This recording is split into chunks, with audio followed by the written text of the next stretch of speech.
Well, I've been ill now for about a year, so I've been having treatment for about a year. And the thing is that it's the kind of illness that you have good days and some very bad days. And I had some very scary moments in between. But, I'm out of hospital now. I'm getting better, hopefully better every day. I'm still having quite a lot of treatment, but I think that's going to carry on for a while. How is the chemotherapy? It must be quite difficult. Well, chemo is not an easy treatment to go through, so it takes its toll physically, and you have days when you're very ill and you can't move. But I think, as with everything, you just carry on. Has it changed your perceptions of life and things that are? Does it make you think some things are important and some things just aren't anymore? I think what it does is that it reaffirms at the back of your mind, everyone, I think, knows what's important. I mean, things like family, things like, spending time with people you care about, things like not getting involved in petty issues and all of those things. We all know that. But, our day-to-day lives, we tend to sort of overlook them and forget about things like that. So I think when you are really ill, what it does is that it does make you sort of remember what is important. Do you look back fondly on those music days? Do you look back and think that I'm glad I did it and I wish I were doing it again? Well, music for me has always been a hobby, and I enjoy it very much.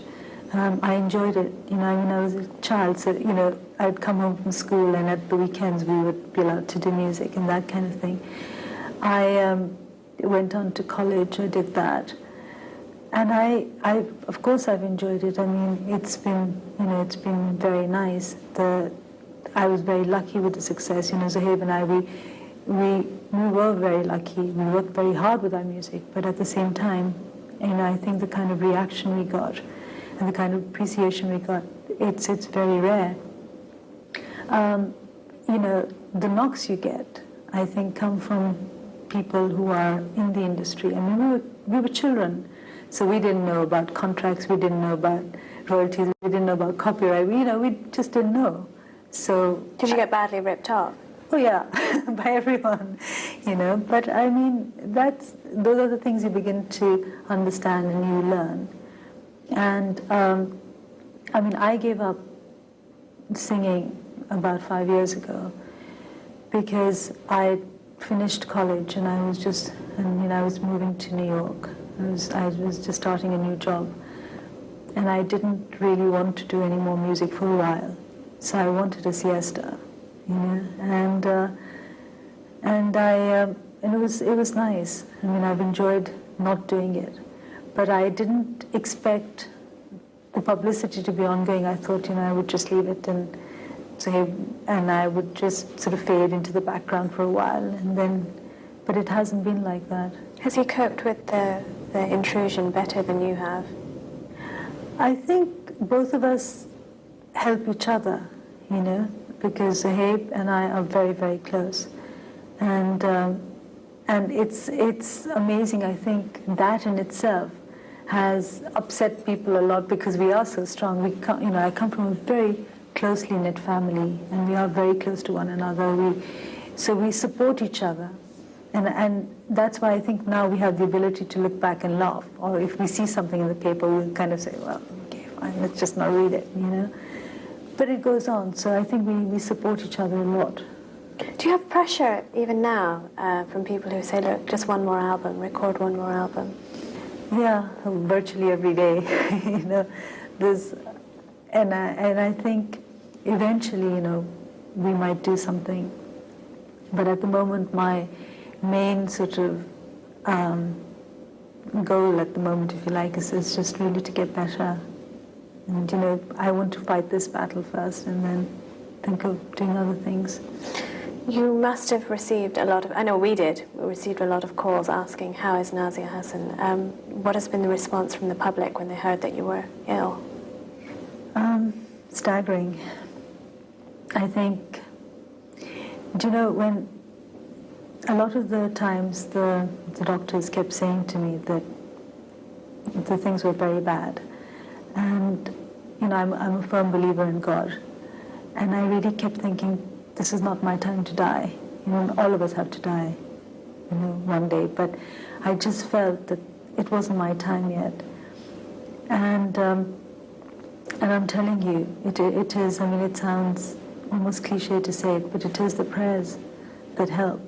And the kind of, wishes and, just the outpouring of prayers that I've had, I think that's really what saved me.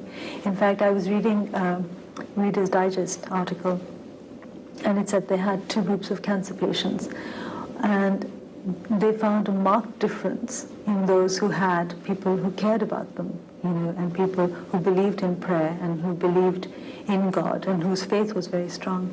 And I think that's really something, I can't thank people enough. People would, the kind of cards and letters and everything that I've received, and I would just really love to just thank each and every person who's done that for me.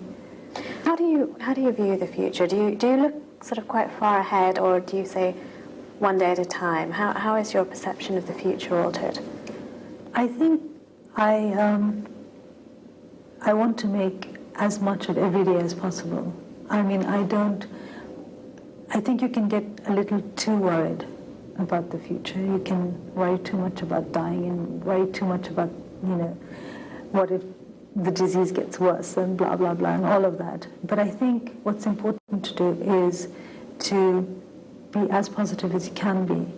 And I cherish every day. I just love spending time with my family.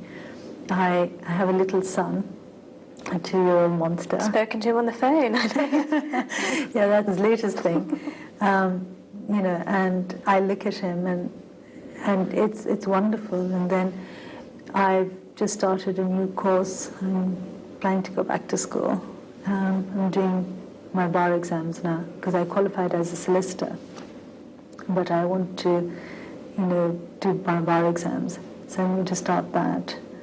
And then, of course, there's this, I'm toying with the idea of doing another album. So there's that. But, so we just, I have a very full life. And I think it's very important to keep busy and to enjoy everything. Talked about the future. I can't let you go without just once talking about the past again. Of all the songs that you recorded, the ones that everybody associates with you, which was your own favorite and why?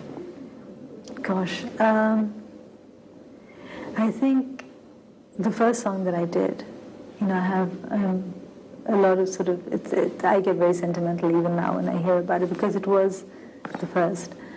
So I like that very much. Songs that, the other songs that we did, there was one my brother wrote. It's called Tali De Thale. It's a Punjabi song. First Punjabi song I've ever done. But I just love it. So I think that would be my favorite, Tali De Thale. Well, let's hope we have many more in the future. Nazia Hassan, thank you very much for joining us. Thanks.